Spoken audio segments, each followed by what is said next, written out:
बिस्मिल्लाहिर्रहमानिर्रहीम। नाज़रीन अस्सलाम वालेकुम। हमेशा की तरह आपकी खिदमत में हाज़िर हुआ हूँ। मैं हूँ हकीम आमिर रज़ा कुभाया। आज का जो मौजू है अमरूद के मुतल्लिक़ है। अमरूद पे पहले भी कई मरतबा बात हो चुकी है, तो आज मैं आपको बताता हूँ अमरूद के हवाले से कि आप गले के अमराज़ का कैसे इलाज कर सकते हैं।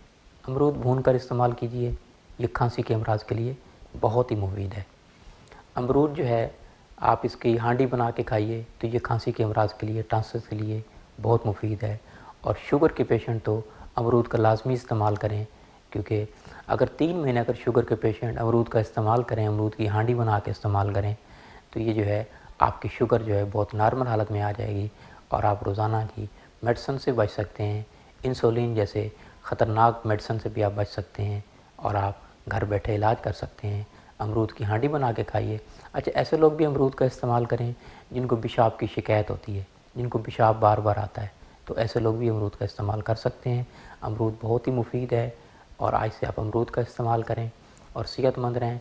और 2 चीज़ों का मैंने बताया, टॉन्सिल्स के लिए और दूसरे नंबर पे डायबिटीज़ पेशेंट के लिए अमरूद बहुत ही मुफीद है। तो अगर आपको मेरा चैनल अच्छा लगे, मेरी बात अच्छी लगे, तो चैनल को आप सब्सक्राइब कीजिए। आमिर कुभाया के नाम से यूट्यूब पे है। रोज़ाना मेरे गाए पकाए लेक्चर्स होते हैं और मेरे जो लेक्चर्स होते हैं वो तिब्ब नबी सल्लल्लाहु अलैहि वसल्लम की रिसर्च से होते हैं।